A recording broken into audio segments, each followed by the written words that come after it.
Hello friends, welcome back to ஆஸ்னஸ் YouTube channel. இந்த சேனலில் பார்க்க போகிறோன்னு சொல்லிட்டு சாண்ட்விச்சை வச்சு ஒரு இஃப்தார் ரெசிபி ஒன்று செய்ய போகிறோம். ஈவினிங்ஸ் ரெசிபி உண்டு. அதுக்கு முன்னுக்கு சேனல் சப்ஸ்கிரைப் பண்ணாதவங்க ப்ளீஸ் சப்ஸ்கிரைப் ஆஸ்னஸ் யூடியூப் சேனல். இதுக்கு நான் ஒரு பேக் சாண்ட்விச் ஒன்று எடுத்துக்கிறேன். ஸோ சாண்ட்விச்சில் ஓரங்கள்லாம் ஃபுல்லாக கட் பண்ணி கொள்ளணும். கட் பண்ணினா அந்த சாண்ட்விச் ஓரத்தை நீங்கள் அப்படி வீசிடாதீங்க. நான் எப்போவுமே அப்படி என்ன சரி கட் பண்ணினா அதை எடுத்து ஃபுல்லாக அப்படி ஃபுல்லாக அரைச்சி தூள் பண்ணிவிட்டு பவுடர் பண்ணிவிட்டு அதை கொஞ்சம் லைட்டாக வறுத்து வச்சுக்கணும். அப்போ நல்லா குறப்பு மாதிரி இருக்கும், நல்லா கிறிஸ்பியாக இருக்கும். ஸோ அதை மாதிரி செஞ்சு வச்சுக்கிறேன். அதை வச்சு தான் பேலன்ஸ் வேலையை நான் செய்ய போகிறேன். இந்த சாண்ட்விச் இந்த ரெசிபி செய்கிறதுக்கு நீங்கள் ஒரு சம்பல் மாதிரி இல்லாட்டி கறி ஏதாவது ஃபீலிங்கோடு நீங்கள் செஞ்சுக்கோங்க. கிழங்கு அந்த மாதிரி நசைமணெல்லாம் போட்டு கொஞ்சம் இது க்ரீம் சீஸ் பன்னீர் அந்த மாதிரிலாம் போட்டு கொஞ்சம் இருக்கிற ஹோம்மேடாக செஞ்ச கொஞ்சம் இருக்கிற சாமான்களை வச்சு ஒரு ஃபீலிங் நான் செஞ்சு வச்சுக்கிறேன். ஸோ அந்த ஃபீலிங்கை இப்படி நீங்கள் ஃபுல்லாக ஸ்ப்ரெட் பண்ணிக்கோங்க. ஒரு சாண்ட்விச்சை எடுத்து இப்படி டபுளாக செஞ்சுக்கோங்க. ஒரு சாண்ட்விச்சில் ஃபீலிங்கை வச்சு மற்ற சாண்ட்விச்சை போட்டு நல்லா ப்ரெஸ் பண்ணி அழுத்தி எடுத்துக்கோங்க. அதுக்கப்புறம் அப்படி ப்ரெஸ் பண்ணிவிட்டு இந்த ஃபுல்லாக 4 வெட்டி ஸ்கொயர் ஷேப்க்கு எடுத்துக்கோங்க. க்யூப்னு நான் சொன்னது எதுக்குன்னா க்யூப் மாதிரி க்யூபாக ஈக்கும், அந்த க்யூப்ஸ் மாதிரி அந்த சதுரமுகி மாதிரி இருக்கும்ன்றதுக்காக வேண்டியது அப்படி எடுத்துக்கிறேன். சரியா? அப்போ இதை அப்படியே ஃபுல்லாக நீங்கள் கட் பண்ணி இந்த மாதிரி நல்ல ஷேப்புக்கு எடுத்துக்கொள்ளையிலும். அப்படி இல்லாட்டி 4 ட்ரையாங்கிள் ஷேப்புக்கு முக்கோண ஷேப்புக்கும் உங்களுக்கு எடுத்துக்கொள்ளையிலும். பட் அதை விட இப்படி க்யூபாக நீங்கள் சதுரமுகி மாதிரி வெட்டி எடுத்தால் நல்ல அழகாக இருக்கும். இப்போ இதில் க்யூப்ஸ் மாதிரி சிலதுகள் வரும் சதுரமுகிமாய்.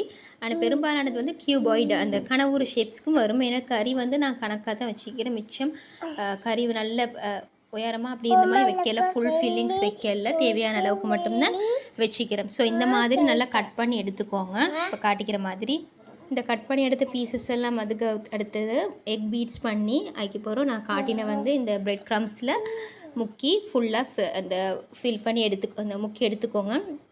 ஸோ இதில் ஒரே ஒரு ட்ராபேக் இருக்குதுன்னா நீங்கள் எக் கூடுதலாக போகும். எனக்கு இதுக்கு ஒரு ஃபுல் பேக்குக்கு 3 எக்ஸ் மாதிரி போச்சு. ஏன்னா எக் அதில் கொஞ்சம் ஊறும். நாங்கள் முக்கி எடுக்க போகும், நீங்கள் பார்த்தா விளங்கும்.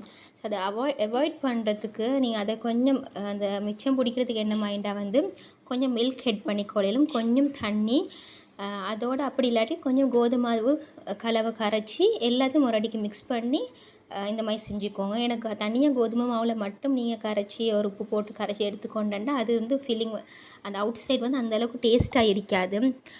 ப்ரெட்டில் அந்த எக் வாஷ் பண்ணுற அளவுக்கு அந்தளவுக்கு டேஸ்ட் ஆகிக்குது. இப்போ நான் சொன்ன மாதிரி 3 மிக்ஸிங் கொஞ்சம் கலவை மிக்ஸ் பண்ணி இந்த மாதிரி செஞ்சு கொண்டு போனால் உங்களுக்கு எக் மிச்சம் தேவைப்படாது. அப்படி இல்லாட்டி எக் நல்லா ஊற போகல ஒரு 2 பீஸஸ்க்கே ஒரு எக் தேவைப்பட்டுடும். ஸோ அப்படி தான் எனக்கு ஸ்டார்டிங்கில் ஆகிச்சு. ஸோ இதை நல்லா நினைவச்சுக்கொண்டு இந்த மாதிரி செஞ்சு பாருங்கள். ஸோ வீடியோ ஸ்கிப் பண்ணாதீங்க. இதுக்கு பொறுத்த முக்கியமானது ஒன்று இதுக்கு தேவையான சாஸ் நான் செய்ய போகிறேன். அதுக்கு முன்னுக்கு இதெல்லாம் எடுத்து நீங்கள் ஃப்ரிட்ஜில் வச்சும் ஃப்ரை பண்ணி எடுக்கலும். அப்படி இல்லாட்டி இதில் காட்டிக்கிறமே நான் உடனே லேட்டாக இருந்ததை ஃப்ரை பண்ணி எடுத்துட்டேன். ஸோ இதுக்கு நல்ல காம்பினேஷனாக ஒரு சாஸ் நாங்கள் எட் பண்ணி தனியாக சாப்பிடலும். அப்படி இல்லாட்டி மயோனிஸ் 2 ஸ்பூன் இதில் காட்டிக்கிற மாதிரி போட்டுக்கோங்க. ஒரு food colouring yellow colour egg colouring நான் கொஞ்சம் போட்டுட்டு கொஞ்சம் சில்லி பவுடர் கொஷிக்கத்தூள் கொஞ்சம் போட்டு நல்லா மிக்ஸ் பண்ணிவிட்டு கொஞ்சம் உப்பு சுகர் தேவைப்பட்டால் போட்டுக்கோங்க. 2 டேபிள் ஸ்பூனுக்கு நல்ல தக்காளி சாஸ் இல்லாட்டி சில்லி சாஸ் ஏதாவது நல்லா எட் பண்ணி வச்சுக்கோங்க. இதை இந்த ஃப்ரை பண்ணின இந்த ரெசிப்பியை இந்த ஃப்ரை பண்ணினது இதோட நல்லா டிப் பண்ணி சாப்பிட்டு அவ்வளோ டேஸ்ட்டாக இருக்கும். நல்ல கிறிஸ்பியாக இருந்துச்சு. இது எண்ணெய் ஊறவும் இல்லை, நல்ல டேஸ்டியாக இருந்துச்சு. நீங்கள் இந்த மாதிரி செஞ்சு பாருங்கள். ஸோ அதுக்கு முன்னுக்கு உங்களுக்கு கமெண்ட் பண்ணுங்கள், ஷேர் பண்ணுங்கள், லைக் பண்ணுங்கள், மறக்காமல் சப்ஸ்கிரைப் பண்ணுங்கள். உங்களுக்கு தெரிஞ்சவங்களுக்கு இந்த வீடியோ ஷேர் பண்ணிவிட்டு உங்களோட பெல் ஐக்கானையும் கிளிக் பண்ணிக்கோங்க. அப்போ தான் நோட்டிஃபிகேஷன் வரும் உங்களுக்கு நான் போடுற வீடியோஸ்ட்டு. சப்ஸ்கிரைப் பண்ண போக்கில் மணி எங்களுக்கு இதுலேயும் கட் ஆகாது. ஸோ சப்ஸ்கிரிப்ஷன் சொல்கிறேன் உங்களுக்கு தேவையான வீடியோஸ் நான் போடுறது உங்களுக்கு அப்டேட்டில் கொண்டு இருக்கும். ஸோ இந்த வீடியோ உங்களுக்கு பிடிச்சிருக்குன்னு நினைக்கிறேன். அது வரைக்கும் தேங்க்யூ ஃப்ரெண்ட்ஸ்.